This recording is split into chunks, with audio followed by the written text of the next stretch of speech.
Bom dia a todos. Today is a big day.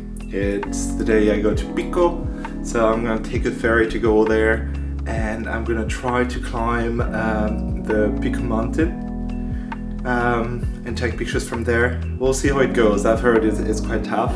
It takes around 8 hours to go up and down, 7-8 hours. So knowing myself, it may take a bit longer. So without further ado, let's go take the ferry.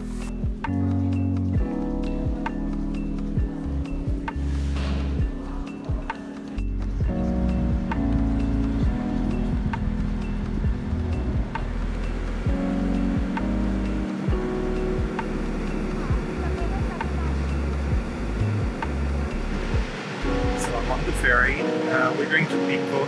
It took a bit longer than planned because I fucked up the organization. If you want to bring a scooter to Pico, you need to, on the ferry, you need to book it in advance, which of course I did do. And also I've not checked what time the ferries were going. I thought they were like regularly leaving, and they're not. So it's slightly after 2 p.m. I don't know if I'm gonna be able to climb Pico today. We'll see.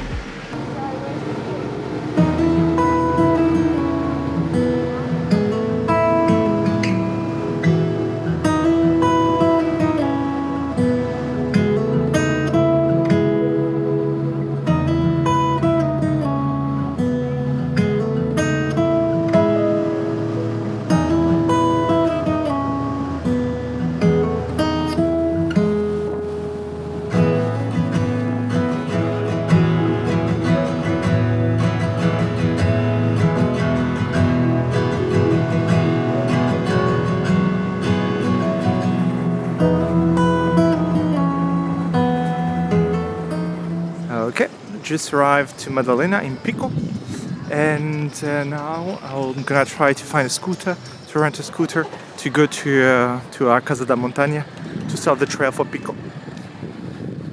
Wish me luck. I was quite unlucky that day as I did not manage to find a scooter renting place.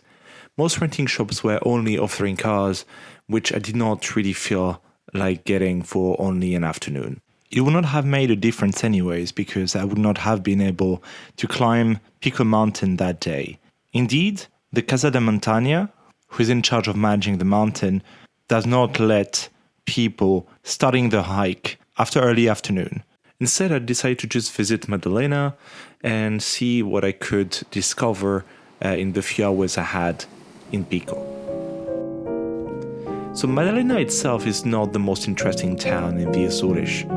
It is quite a bit smaller than Horta and not as pretty. This is easily explained by the fact that wealthy people back in the days owned lands in Pico but actually lived in Faial. So that's why all the nicest looking churches as well as houses are in Horta and not in Madalena. What is quite funny is that nowadays there is a reverse trend happening. And now Pico is actually getting richer and becoming the regional center of economy due to wine, while Horta has lost its importance, is mostly an administrative city. Because Pico is very famous for its wine, my original plan was to go to one of the wineries in Madalena to do some tastings. Unfortunately, they were closed that day too. Instead, I decided to check the wine museum, which I had read about in different guides. The visit was very interesting, and definitely I would recommend it as a starting place for anyone interested in the local wine tradition and history.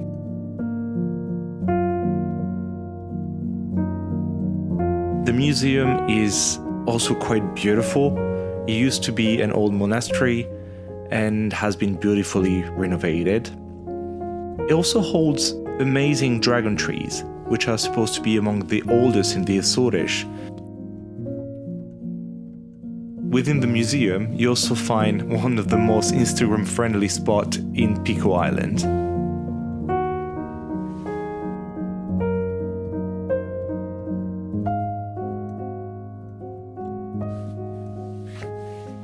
After the visit, which took roughly an hour, I still had a bit of time in Pico before I had to take the ferry back to Horta. and so I decided to have a look at the vineyards themselves.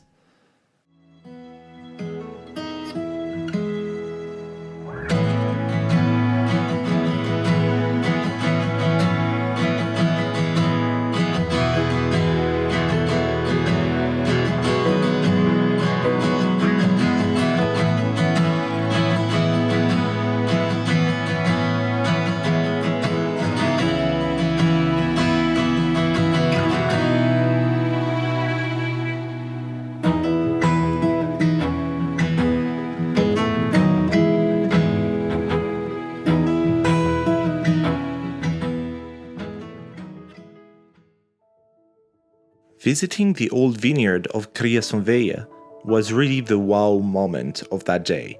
No wonder it had been added to the UNESCO World Heritage List. As far as the eye can see, lies rows and rows of black rock walls, organized to look like a gigantic maze protecting the vines. This extraordinary landscape made me feel like I was staring at the ruins of a forgotten civilization. I had learned at the museum that these rolls of basalt were called Currais in Portuguese and were unique to the Azores.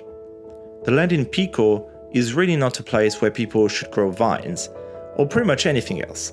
The island is much younger than the rest of the archipelago, and there has not been enough time for erosion to create proper soil in many parts of the island.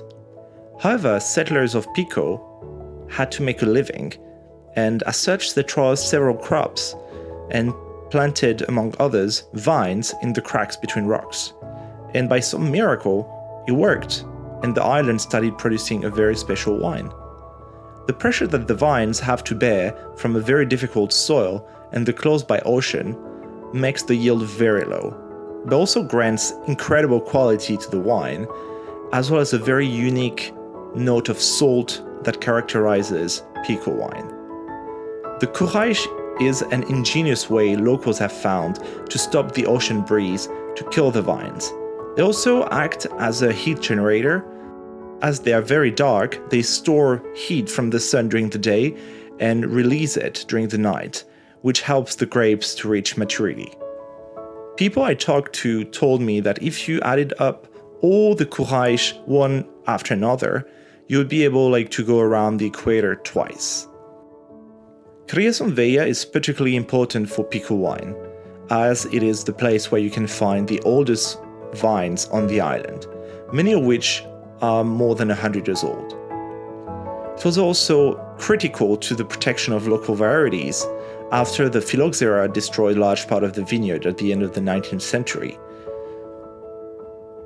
By some stroke of luck, this portion of the vineyard had not been touched by the disease, and as such, it was used to replant vines and repopulate the island with local grape varieties. As the sun was setting, I took the time to enjoy the atmosphere, as well as its incredible landscape, before going back to Madalena and taking the ferry back to Horta. As I was watching the coastline of Pico getting further and further, I was reflecting on my day. Today was a day of many epic failures, but was also a great introduction to this new island. I took the time to slow down a bit and enjoyed how different Pico was from the other islands. It was much wilder and harsh looking than Faial and San Miguel, and the overall atmosphere was just very different, with Mount Pico towering over the whole island, and the lava flow still very visible in many parts of the island, even if now they had turned into stone. And to me, that's all the beauty of the Azores. So much diversity in such a small place, with each island having very different people, landscape, and products. I hope that you enjoyed this video. Don't hesitate to like and subscribe to help the channel.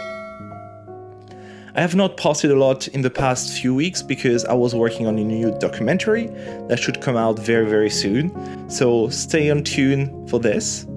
And on this, I wish you have a great evening and I see you in the next one. Tschüss!